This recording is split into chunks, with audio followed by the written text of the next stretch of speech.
지난주에 부흥하는 교회, 쇠퇴하는 교회라는 책에서 부흥하는 교회가 가지고 있는 네 가지 기둥, 네 가지 특징에 대해서 이야기를 했습니다. 혹시 생각나는 거 있나요? 네 가지 특징. 첫 번째로는요, 부흥하는 교회는 적극적으로 헌신한다라는 거예요. 사역에 적극적으로 참여한다라는 거죠. 두 번째로는 부흥하는 교회는 다음 세대를 살리는 데 집중한다라는 거고요. 세 번째로는 부흥하는 교회는 대위임령에 헌신한다라는 것입니다. 영혼을 살리는 일에 헌신한다라는 거죠. 마지막으로 부흥하는 교회는 함께하는 공동체였습니다. 혼자 신앙생활하는 게 아니고 함께하는 것에 마음을 담고 함께 교제하는, 더 깊이 함께함으로 하나님께 나아가는 하나 되는 그런 공동체인 거죠. 오늘은 쇠퇴하는 교회의 특징, 이 책에서 이야기하는 쇠퇴하는 교회는 어떤 특징이 있는지를 좀 이야기하려고 합니다. 이 책에서는 여러 가지 이야기하는데요, 2번부터 6가지만 제가 소개하려고 그래요. 1번은 나중에 따로 이야기를 하겠습니다. 2번에 이렇게 되어 있어요. 교회 내 갈등과 대립이 있습니다. 또 세 번째로는 목회자가 영적 침체에 빠집니다. 네 번째로는 기도와 영성이 약화됩니다. 또 소그룹에서 소통과 교제의 단절이 있습니다. 봉사하려는 마음이 줄어듭니다. 잃어버린 허리 세대가 있습니다. 그러니까 다음 세대를 세울 수 있는 그런 기회가 사라지고 있다라는 거죠. 저는 이 책을 쭉 보면서요, 깨달은 거 한 가지가 뭐냐면 변곡점이라는 말이에요. 곡선이 더 올라가게 하거나 더 내려가게 하는 어느 지점에 대한 이 변곡점이라는 게 있구나라는 생각이 들었습니다. 사실 부흥하는 교회나 쇠퇴하는 교회나 다 같은 문제를 만납니다. 그러니까 문제가 없는 교회는 한 곳도 없다라는 것이죠. 그리고 이 문제가 대부분 변곡점 역할을 한다라는 것입니다. 이 문제를 극복하지 못하는 교회들은 쇠퇴하는 교회가 되어집니다. 반면에 같은 문제인데도 극복하는 과정을 통해서 오히려 더 부흥해 가는 교회가 된다라는 것이죠. 신앙도요, 우리의 개인적인 신앙도 살펴보면 변곡점이 분명히 있다라는 생각을 합니다. 우리 신앙이요, 잘 하고 있다가 급속하게 쇠퇴되어지는 지점들이 있는 것 같습니다. 저도 신방을 해서 많은 분들하고 이야기를 해보니까요, 적어도 3가지 지점이 있으면은 대부분 신앙이 식어지거나 쇠퇴하는 것을 보게 되어집니다. 내가 간절히 원하는 바를 기도했는데 내가 원하는 대로 응답이 안 됐을 때, 또 교회 내에서 이때까지 친했는데 갑자기 친했던 그 사람 때문에 상처를 받았을 때, 그리고 열심히 자기 나름대로 헌신했는데 열매가 없다고 생각할 때, 이때 보면 대부분이 이 지점에서요, 도약해야 되는데 쇠퇴해버리는 현상이 생겨진다라는 거죠. 저는 이런 모습을 보면서 느껴지는 게 있었습니다. 하나님은 우리의 심령이 살아나기를 원하고 부흥되기를 원해요. 그런데 사탄도요, 우리를 가만두고 있지는 않다라는 거예요. 계속해서 우리의 심령이 식어지게 만들려고 계속 조작하고 있다라는 것이죠. 다니엘의 삶을 살펴보면요, 다니엘도 마찬가지 인생인 것을 깨닫게 되어집니다. 어쩌면 다니엘은 인생 전체가 변곡점의 연속이었던 것 같다라는 생각을 갖습니다. 자신의 나라가 망해버렸습니다. 포로가 되어서 타국으로 끌려왔습니다. 이때 그의 나이 16살, 우리로 보면 중3, 사춘기에 거의 정점에 도달되어 있는 그런 어린 나이인 거죠. 근데 진짜 위기는 여기서 끝나는 게 아니에요. 진짜 큰 위기가 다시 다가옵니다. 제가 봤을 때 다니엘의 생애에 있어서 가장 강하게 영향을 미치는 가장 큰 위기는 이름이 바뀌는 것이라고 생각을 합니다. 7절에 이렇게 되어 있죠. 황관장이 그들의 이름을 고쳐 다니엘은 벨드사살이라 하고 하나냐는 사드락이라 하고 미사엘은 메삭이라 하고 아사랴는 아벳누고라 하였더라. 이름이 바뀌었잖아. 일제강점기에 우리나라에서 있었던 일입니다. 창씨 계명. 다니엘은 히브리어로 이야기를 하면 하나님이 심판하신다, 하나님은 심판하시는 분이다, 이런 의미를 담고 있습니다. 벨드사살은 바벨론어거든요. 바벨론의 제1번 신인 베리어, 그의 생명을 지키소서, 이런 의미로 이름이 바뀌어졌어요. 황관장이 왜 많은 것 중에 하필이면 이름을 바꿨을까요? 벨드사살로 살라라는 것이죠. 이제 여기는 바벨론이라는 거예요. 너희는 바벨론 포로로 잡혀왔으니까 이제부터는 하나님이 아니라 벨을 섬기며 살라라는 거죠. 이제부터는 바벨론 땅의 원리대로 바벨론의 방식으로 살라라는 요구가 담겨 있는 것이죠. 어떤 면에서는 다니엘 인생의 가장 중요한 변곡점에 서게 된 것입니다. 이 벨드사살로 살 것인지, 아니면 그럼에도 불구하고 나는 다니엘로 살 것인지, 이 기로에 서게 되었다라는 거죠. 저는 다니엘만 이런 변곡점에 있다고 생각하진 않습니다. 우리도 끊임없이 변곡점에 있다고 생각을 해요. 제가 직장 다닐 때 들었던 몇 가지 말이 있거든요. 그 중에 하나가 뭐냐면, 하나님 얘기 꺼내려고 하기만 하면 주승씨 여기 교회 아니고 직장이야, 이 얘기가 바로 튀어나왔습니다. 그리고 또 하나, 주승씨 회사에서 돈을 주는데 회사에 헌신해야지, 이런 얘기를 또 자주 하셨습니다. 뭘 얘기하는 거예요? 회사니까 교회 방식이 필요한 게 아니라는 거예요. 넌 세상에서 살고 있으니까 다니엘이 아니고 벨드사살로 살아야 된다라고 요구하고 있는 것이죠. 지금도 사단은 우리에게 계속 속삭인다고 생각합니다. 벨드사살로 살라고. 여기 직장이야, 교회처럼 하면 안 돼. 직장에서는 직장의 방식이 있으니까 세상의 방식으로 살아야지, 계속 얘기하고 있는 거죠. 근데 직장만 그런 것 같지는 않습니다. 가정에서도 보면요, 세상의 방식으로 살라고 얼마나 많은 요구들과 언어들이 난무하는지 모릅니다. 사단이 끊임없이 우리에게 사람을 통해서 속삭일 때가 많잖아요.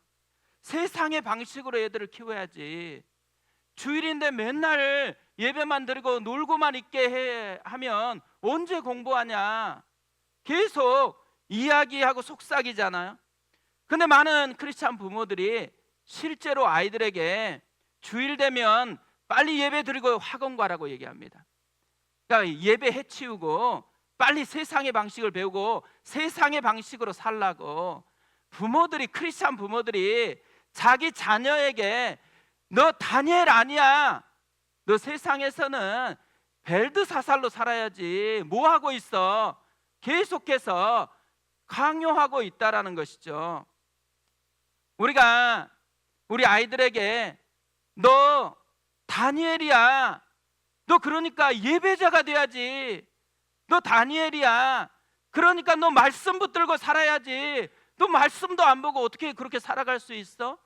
너 기도도 없이 어떻게 그렇게 살아갈 수 있어?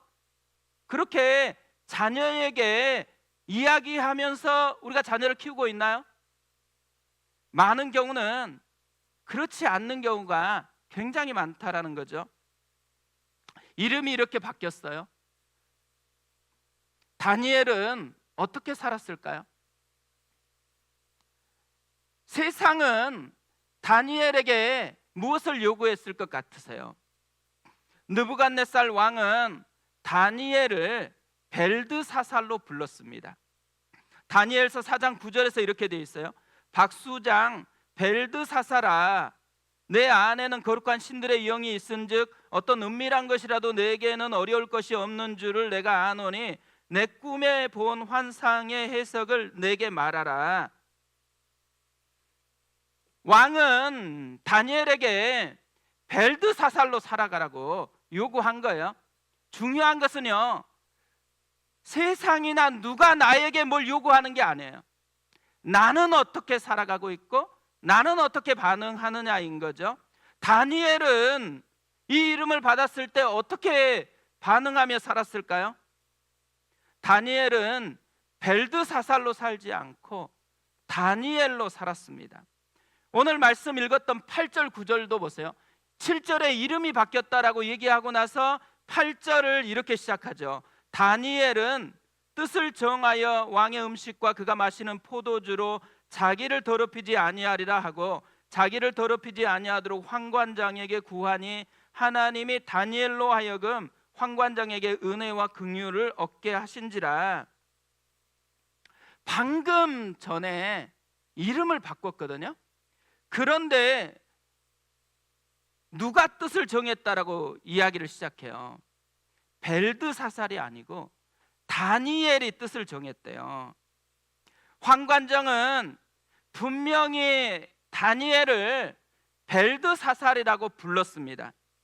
그런데 다니엘은 자신을 벨드사살이라고 여기지 않고 다니엘이라고 여기고 있다라는 거죠. 세상은 자신을 벨드사살이라고 부르면서 이제부터는 벨드사살의 방식으로 살라고 요구를 했어요.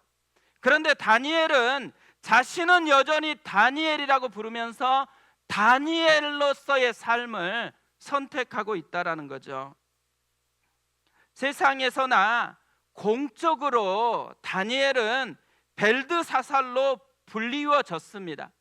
그런데 다니엘 자신이 공적으로나 어디에서든지 자기를 소개할 때 다니엘이다라고 자신을 소개했다라는 것이죠. 이것을 어떻게 할 수 있겠어요?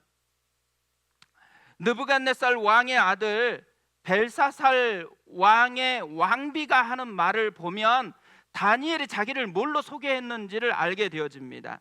다니엘서 5장 12절에서 이렇게 말씀합니다. 왕이 벨드사살이라 이름하는 이 다니엘은 마음이 민첩하고 지식과 총명이 있어 능히 꿈을 해석하며 은밀한 말을 밝히며 의문을 풀 수 있나이다. 이제 다니엘을 부르소서 그리하시면 그가 그 해석을 알려드리리이다 하니라. 왕은 분명히 벨드사살이라 이름했는데 이 왕비는 왜 다니엘이라고 불러요? 왕궁에서 다니엘의 이름은 공적으로 벨드사살이에요. 누가 벨드사살을 다니엘이라고 알려줬겠어요? 다니엘 자신이. 어떤 공무를 하던 무슨 일이 있던 다니엘은 자신을 벨드사살이라고 소개하지 않고 다니엘이라고 담대하게 소개했다라는 것이죠. 그래서 왕궁에서만 살았던 이 왕비가 다니엘을 부르라고 그렇게 이름을 콕 집어서 이야기하고 있는 것이죠. 심지어 7장 이후를 우리가 나중에 쭉 살펴보세요. 7장 이후를 보면 다니엘은 자신을 이렇게 소개합니다. 나 다니엘은 이렇게 소개해요. 7장 15절에 이렇게 되어 있어요. 나 다니엘이 중심에 근심하여 너의 머릿속의 환상이 나를 번민하게 한지라. 7장부터는 나 다니엘은, 8장에서도 나 다니엘은, 9장에서도 나 다니엘은, 10장에서도 나 다니엘은, 12장에서도 나 다니엘은 이렇게 계속해서 자신을 나 다니엘이라고 선포를 하고 있어요. 무슨 말이겠어요? 다니엘은 세상의 길이냐, 이 하나님의 길이냐라는 변곡점에서 하나님의 길을 선택했다라는 것이죠. 저는 우리도 매일매일 변곡점 앞에 살아간다고 생각하거든요. 그때에 세상의 방식으로 살아갈 것인지 하나님의 방식으로 살아갈 것인지를 선택해야 됩니다. 우리도 벨드사살이 아니고 나 다니엘은 다니엘의 길을 선택하는 은혜가 있었으면 좋겠습니다. 오늘은 이 변곡점에서 다니엘의 모습처럼 다니엘의 길을 가기 위해서는 뭘 해야 될 것인가, 이걸 좀 살펴보려고 하거든요. 첫 번째로는 우리가 이런 변곡점에서 해야 될 일이 있다면 책임을 지는 것입니다. 변곡점에서 다니엘이 벨드사살이 아니라 다니엘의 길을 선택했잖아요. 그렇다고 상황이 좋았기 때문에 다니엘이 다니엘의 길을 선택한 것 아니에요. 오히려 반대죠. 다니엘의 길을 선택하는 순간 위기가 계속 찾아왔습니다. 다니엘의 길을 선택한 친구들은 풀무불 속에 던져졌습니다. 다니엘의 길을 선택한 다니엘도 사자굴에 던져졌습니다. 그럼에도 불구하고 벨드사살의 길이 아니라 다니엘의 길을 선택했다라는 거예요. 다니엘이 이렇게 다니엘의 길을 선택했다. 무슨 의미겠어요? 책임 전가가 아니고요, 책임을 지는 삶을 선택했다라는 의미입니다. 왜냐하면 다니엘의 상황을 우리가 알고 있잖아요. 다니엘의 상황을 보면요, 원망할 것 투성이에요. 우리가 다니엘과 같은 상황에 놓였다 그러면 아마 여기서 욕을 하고 하나님 어딨냐라고 핏대를 높여서 따지는 그런 일들이 많아질 거라고 생각합니다. 진짜 원망하고 따질 게 너무너무 많은 그런 인생길이에요.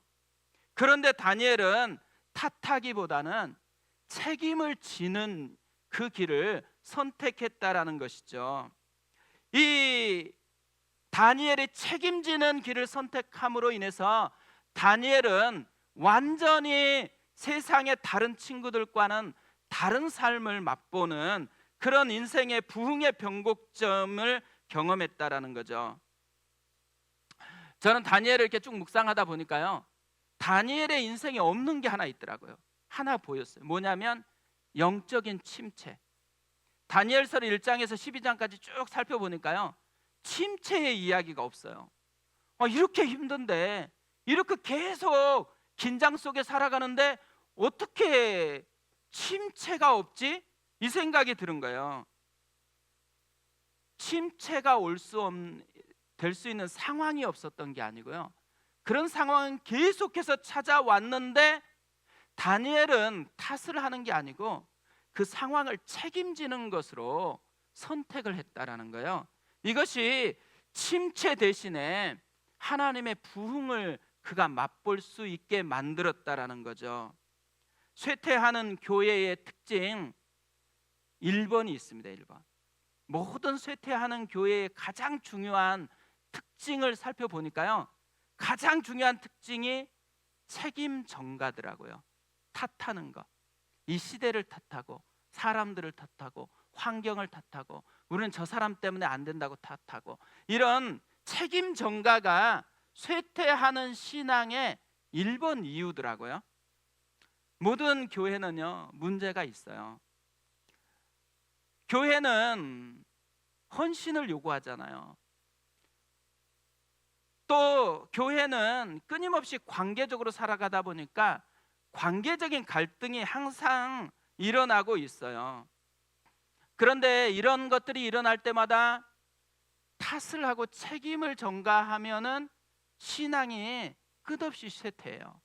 그런데 이때 내가 책임지겠다라고 더 헌신하기 시작하면 쇠퇴가 아니고 부흥이 일어나는 신앙이 우리 가운데서 역사한다라는 거죠. 제가 우리 교회를 이 관점에서 쭉 살펴봤거든요. 근데 개척해가지고 지금까지 살펴보니까요, 진짜 문제가 없었던 적이 한 번도 없어요. 그러니까 정말 개척하는 게 진짜 피곤한 일이더라고요. 첫 해에 제가 개척하는데 한 친구 청년인데 분당 우리 교회에서 예배가 잘 적응이 안 된다고 저희 교회로 보낸 친구가 있었거든요. 근데 그 친구하고 저녁 식사를 하는데 이 친구가 제 얼굴을 보더니만 목사님하고 동병상련이 느껴진다고 얘기를 하는 거예요. 왜? 그랬더니만 자기 지금 창업을 해가지고 너무너무 힘들대요. 근데 목사님 얼굴을 보니까 항상 긴장돼 있고 항상 좀 힘들어하는 것 같아가지고 동병상련이 느껴진다고 그렇게 얘기하는 거예요. 근데 시작해서요, 진짜 힘들지 않은 적이 한 번도 없었어요. 뭐 시작하자마자 일단 반주자가 없더라고요. 예배를 드리려고 하면 반주자가 필요한데, 그래서 반주자 구한다고 얼마나 예를 썼는지 모릅니다. 또 찬양 인도자가 없었죠. 또 교사가 없는 거예요. 애들은 시작되었는데, 부서는 시작됐는데 교사가 없어요. 헌신해야 될 영역들은 많은 것 같은데 헌신할 사람들이 진짜 없었습니다. 그런데 진짜 감사한 게 뭐예요? 어느 순간에 헌신을 해주시는 거예요. 교사로 헌신하고 찬양 섬기는 것으로 헌신하고, 그래서 어느 순간 보니까 헌신하는 사람들로 우리가 세워져 있는 게 보여지는 것입니다. 이쪽으로 이사할 때요, 고민 많았죠. 그런데 일단 페이스턴을 정하고 나니까 너무 먼 거예요. 산골짜기로 이게 너무 많이 들어오는 거예요. 그러니까 많은 분들이 아골골짜기로 들어간다고 그렇게 계속 얘기를 했거든요. 그러니까 제가 바보여서 여기를 얻은 건 아닙니다. 여기에 있으면 너무 불편하고 일단 대중교통이 없기 때문에 굉장히 불리하다라고 믿거든요. 그리고 얼마나 많은 사람들이 여기 세우면 안 된다고, 가면 안 된다고 얘기했는지 몰라요. 그런데 되게 놀랍죠. 하나님은 저에게 그렇게 말씀하지는 않는 거예요. 하나님이 이곳을 가라고 도전하는 거예요. 네가 광야에 있는 세례 요한이나 예수님을 봐라. 예루살렘에 있기 때문에 사람이 나오는 게 아니다. 광야에 있어도 하나님의 생명이 있으면 올 거고, 아무리 예루살렘에 있어도 생명이 없으면 안 온다. 고민해야 될 것은 거리감이 아니고 생명 유무다라는 거. 이걸로 저를 도전했거든요.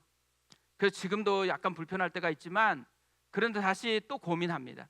하나님 앞에서의 생명 유무로 우리가 결정하는 그게 첫 번째겠구나라는 생각을 지금도 하고 있는 것이죠. 제가 제일 가슴 아팠던 게 뭐겠어요? 교회가 시작돼서 지금까지 관계 갈등이 없었던 적은 한 번도 없습니다. 첫 해부터 지금까지 계속 관계적인 갈등이 있는 거예요. 싸우기도 하고, 이렇게 제가 중재했는데도 불구하고 도저히 중재가 안 통하고 싸우는데 제 마음속에 무슨 마음이 드냐면 내가 권위가 없구나, 이런 생각도 참 넋두리도 많이 했거든요.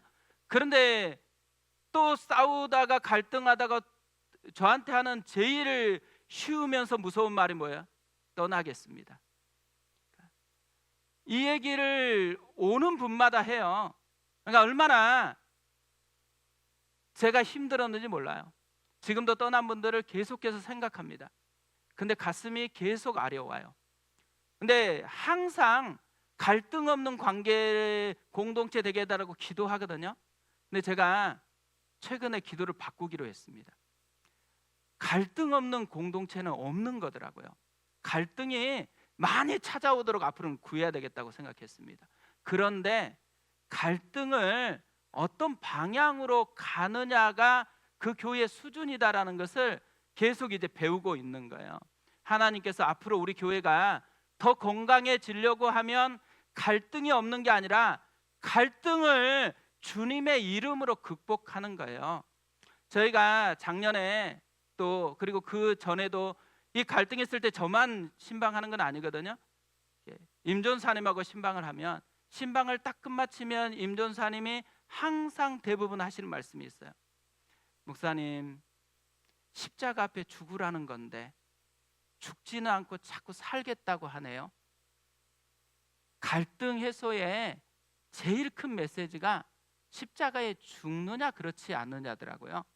근데 사실 십자가 앞에 주님은 죽었지만 우리는 잘 안 죽으려고 한다라는 거, 이것을 매번 경험했던 것이죠. 그러니까 어떤 면에서는요, 제가 이 개척에서 지금까지 쭉 살펴보니까 문제가 없었던 적은 하나도 없어요. 그렇다고 우리 교회가 쇠퇴하는 교회는 아니잖아요. 하나님이 그때에 맞게 하나씩 하나씩 성장을 하고 세워지게 해서 여기까지 왔거든요. 근데 어떻게 여기까지 왔겠어요? 책임져 주시는 분들이 있었기 때문에 그런 거죠. 어려움이 있을 때마다 헌신하고, 어려움이 있을 때마다 여기가 비어 있으면 내가 은사가 아니어도 내가 가서 헌신하는, 이게 있었기 때문에 여기까지 왔다고 생각합니다. 지금 이제 또 우리도 변곡점에 있잖아요. 책임을 질 것이냐, 탓할 것이냐, 이것이 교회의 미래라는 것을 우리에게 보여주고 있다라는 거죠. 저는 이 모습을 보면서요, 지글러가 했던 말이 생각났어요. 태도가 고도를 결정한다. 우리의 삶은 문제가 결정하는 게 아니고요, 그 문제에 대한 태도가 삶을 결정한다라는 거죠. 문제 앞에 서면 사단은 우리에게 속삭입니다. 탓해라, 네 잘못도 아닌데 왜 네가 손해보니? 자꾸 속삭여요. 그런데 문제 앞에 서면 주님은 또 우리에게 말씀합니다. 너의 죄를 대신해서 내가 죽었다. 그러니까 그리스도의 사랑은 다른 게 아니더라고요. 책임져 주는 사랑, 책임지는 사랑이 그리스도의 사랑이고, 그 사랑을 받은 우리가 해야 되는 사명이 책임지는 삶이라는 거, 이것을 주님이 말씀하는 거죠. 변곡점에서 우리가 해야 되는 것은 상황이 결정하는 것이 아니고 태도가 결정한다라는 것을 알고 태도에 집중하는 것이라는 거죠. 두 번째로요, 변곡점에서 우리가 해야 될 게 있습니다. 신앙의 이름을 선포하는 것입니다. 다니엘을 보면요, 세상에서는 벨드사살이라고 부르는데도 불구하고 다니엘은 끊임없이 자신을 다니엘이라고 소개했고, 7장 이후부터는 나 다니엘은 자꾸 더 강하게 선포하고 있어요. 자기의 이름을 선포한다라는 말은 무슨 의미겠어요? 자기가 누구인지를 선포하는 거죠. 자기가 누구에게 속해 있고 자기의 삶의 능력의 출처는 어디에 있는지를 선포하고 의지하는 것을 말하는 거죠. 다니엘은 왜 나 다니엘은 이렇게 해서 계속 선포하고 있겠어요? 계속해서 세상이 더 강하게 자신에게 속삭이기 때문에 그래요. 너 벨드사살로 살아라. 계속 속삭이니까 그 속삭임을 뛰어넘게 하기 위해서 나 다니엘은 외치고 있는 것이죠. 이 나 다니엘은 이렇게 외칠 때요, 다니엘은 자기가 굉장히 잘났다라는 것을 얘기하는 게 아니에요. 자기가 선포하는 이 다니엘이라는 이름의 의미를 붙들고 살겠다라는 선포인 거죠. 하나님이 심판주이시다. 하나님이 지금 내 인생을 책임져 주시는 분이시다. 그래서 하나님께 승부를 걸겠다. 이것이 나 다니엘은 이 속에 담겨 있는 의미라는 것이죠. 다니엘처럼 살았던 사람들이 성경의 사람들이에요. 대표적인 사람은 다윗입니다. 골리앗 앞에서 모든 이스라엘 군대가 떨고 있었을 때 소년 다윗이 나서면서 이렇게 선포를 합니다. 이 할례 받지 않는 블레셋 사람이 누구이기에 살아계시는 하나님의 군대를 모욕하느냐. 사울 왕이 너 너무 어리다 이렇게 얘기했을 때 다윗이 이렇게 선포했어요. 사무엘상 17장 36절에 보면 주의 종이 사자와 곰도 쳤은즉 살아계시는 하나님의 군대를 모욕한 이 할례 받지 않는 블레셋 사람이리까 그가 그 짐승의 하나와 같이 되리이다. 그리고 거인 골리앗을 향해 나아갈 때는 이렇게 선포를 했습니다. 다윗이 블레셋 사람에게 이르되 너는 칼과 창과 단창으로 내게 나아오거니와 나는 만군의 여호와의 이름 곧 내가 모욕하는 이스라엘 군대의 하나님의 이름으로 내게 나아가노라. 다윗은 일관성이 있어요. 비록 그 앞에는 골리앗이라는 엄청난 큰 거대한 세상이 있는데 그 세상을 돌파하는 외침, 하나님이 세상보다 크다라는 거예요. 그래서 그 하나님의 이름을 선포하면서 그 이름을 붙잡고 싸우고 있다라는 것이죠. 저는 우리도 그래야 된다고 생각합니다. 약해지려고 할 때, 내 마음이 자꾸만 연약해지려고 할 때, 그때 나 다니엘은 우리도 담대하게 계속해서 우리 자신에게 선포해야 된다라는 거죠. 세상이 거대해 보이고 우리가 위축되려고 할 때, 직장에서든 아이들을 보면서든 내 자신을 보면서든 위축되고 쫄아들려고 할 때, 그때 가만히 있으면 안 돼요. 선포해야 됩니다. 나는 다니엘이다. 나는 하나님의 아들이다. 나는 하나님의 사람이다. 선포해야 된다라는 거죠. 사실 오늘 예배에서 우리가 회복해야 되는 것이 있다면 저는 나 다니엘인 이것을 회복해야 된다고 생각합니다. 또 세상으로 나아갔을 때 우리가 벨드사살로 살 것을 요구하는 그 세상 한가운데서 나는 다니엘이다라고 담대하게 선포하기 위해서 예배 가운데 우리는 내가 다니엘이다라는 것을 회복하고 가야 된다라는 것이죠. 제가 이걸 묵상하는데요, 예전에 있었던 일인데 한 중학생이 수련회에서 엄청 은혜 받았을 때 이야기가 생각이 났습니다. 이 친구 맨날 문제만 있고 사춘기 절정기를 살아가고 있었던 애거든요. 그런데 이 중학교 2학년 남자애가 여름 수련회를 참여했다가요, 은혜를 받았어요. 자기가 생각해봐도 자기가 문제가 심각한 애라고 생각했는데 하나님이 자기 같은 애를 달려와서 안아주고 너 죽었다가 다시 살아났다고 얘기하고 너는 내 아들이라고 선포하는 이 탕부 하나님의 모습을 자기 아버지로 만나게 된 거예요. 그리고 나서 수련회가 끝마쳤는데요, 그 주일이 찾아왔잖아요. 주일날 너무 가슴이 뜨거워졌어요. 자기 친구들을 보니까 자기 옛날 모습처럼 그대로 살아가는 거예요. 사춘기 하면서 이게 막 좌충우돌 살아가는데 자기가 이 맛본 걸 꼭 알려주고 싶은 거예요. 그래가지고 피켓을 준비를 해가지고 피켓에다가 너 하나님의 아들이야, 넌 소중해, 이 글을 자기 이렇게 좀 써가지고요, 예배당이 들어오는 맨 앞에 입구에서 피켓팅을 하고 있는 거예요. 그 애들이 갑자기 너 뭐 하고 있어? 그러면 너 하나님의 아들이야. 이걸 속삭이는 거예요. 근데 이 친구가 안내팀도 아니고요, 임원도 아니고 아무것도 아니에요. 그냥 조용히 왔다가 슬그머니 예배 끝마치면 도망갔던 그런 애거든요. 그런데 얘가 자기 같은 애들을 보면서 자기가 발견한 너는 하나님의 소중한 아들이야, 이걸 전달하고 싶은 거예요. 그래서 그 주부터 피켓팅을 하는 일들이 있었습니다. 근데 저는 이 이야기가 생각이 나서 우리 청소년부 아이들이 이걸 경험했으면 좋겠다라는 생각이 너무 많이 드는 거예요. 그래서 청소년부 담당하는 전도사님하고 이런저런 이야기를 했습니다. 애들이 들어올 때 자기가 얼마나 소중한지를 어떻게 알게 해줄 수 있을까? 들어오면 피켓팅을 하든지 아니면 꼭 안아가지고 너 하나님의 딸이야, 너 하나님의 아들이야, 이걸 좀 속삭여주면 안 될까? 예배 들어올 때 그냥 들어오지 말고 예배의 문이 열리고 얘가 들어올 때마다 이걸 얘기해주면 어떨까? 그리고 애들이 세상에서 듣는 소리가 뭐예요? 점수로 매겨진 자기 가치잖아요. 그런데 지금 하나님이 우리에게 속삭이는 속삭임은 뭐예요?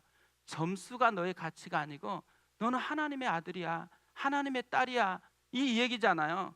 그러니까 세상에서 들었던 수많은 이 쓰레기 같은 소리를 좀 버리고 예배로 들어가는 게 있었으면 좋겠다, 이 생각이 들어서 청소년부 예배실 들어올 때 옆에다가 큰 쓰레기통 하나 두자고, 영적 쓰레기통 써놓고 들어올 때마다 내가 이때까지 가지고 있던 고민, 쓰레기 같은 생각을 다 버리고, 그리고 들어오는 순간은 뭐예요? 하나님의 나라. 그러니까 하나님의 나라에서 듣는 소리를 듣고 하나님의 나라에서 말하고 싶은 말을 하고 좀 축복하는 그런 예배 공동체가 되면 좋겠다, 이런저런 이야기들을 참 많이 나눴거든요. 그런데 사실 나누다가요, 이게 청소년부만의 문제는 아닙니다. 우리 유아 유치부, 어린이부, 우리 장년부 예배에서도요, 우리가 진짜 맛보아야 되는 게 뭐예요? 세상의 소리로 가득 차 있는 그 영적인 쓰레기들을 다 쓰레기통에 버리고 하나님의 소리, 진정한 우리의 가치, 하나님의 아들, 하나님의 딸, 이 마음을 깊이 새기고 나아가야 된다라는 것이죠. 최근에 저는 사도행전 9장 8절 말씀을 좀 독특하게 해석하는 교수님에 대한 이야기를 들었거든요. 사도행전 9장 8절이 이렇게 되어 있습니다. 사울이 땅에서 일어나 눈을 떴으나 아무것도 보지 못하고 사람의 손에 끌려 다메섹으로 들어가서, 그러니까 사도 바울이 다메섹으로 가는 길에 부활하신 예수님을 만났어요. 만나자마자 어떤 일이 일어났어요? 눈이 떠졌어요. 그래서 보아야 되는데 사실은 뭐 했다 그래요? 아무것도 보지 못했대요. 이 아무것도 보지 못하고, 이것을 영어 NIV 성경은 이렇게 번역을 해놓았습니다. He could see nothing. 그러니까 콩글리시가 더 듣기 좋죠. He could see nothing. 그런데요, 그냥 우리가 번역하면 뭐예요? 아무것도 보지 못했다 이잖아요. 그런데 이 교수님은 이것을 어떻게 번역했냐면, 그는 보았다, nothing을. 그는 보았다, 아무것도 아닌 것을.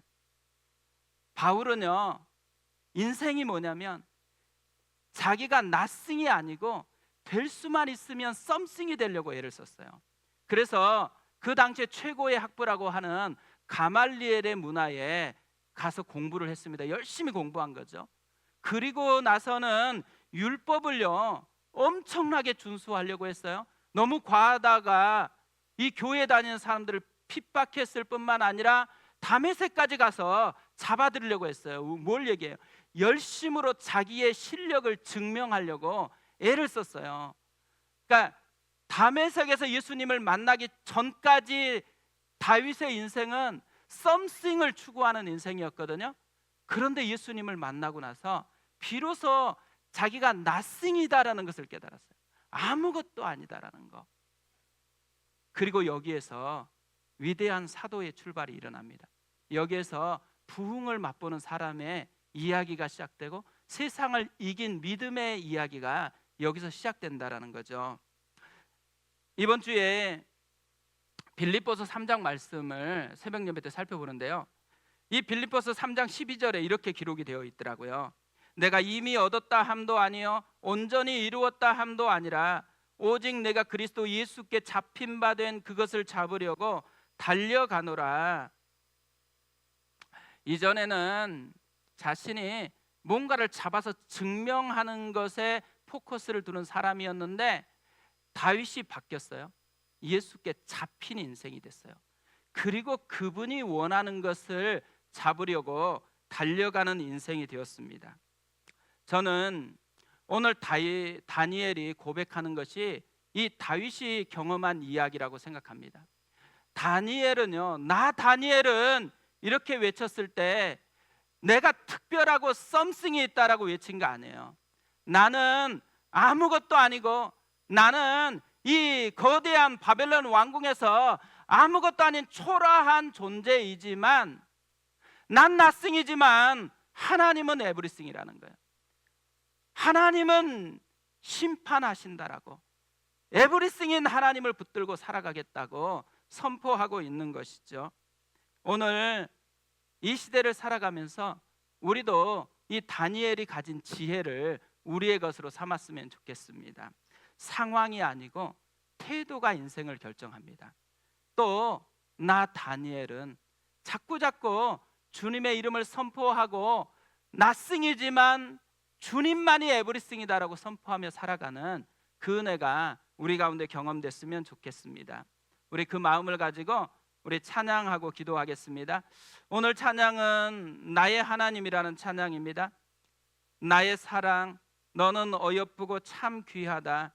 어느 보석보다 귀하다. 내가 사랑스럽지 않을 때 너를 온전히 사랑하고 너와 함께하려 내가 왔노라. 주님의 마음입니다. 오늘 우리에게 속삭이는 이 주의 마음을 힘입었으면 좋겠습니다.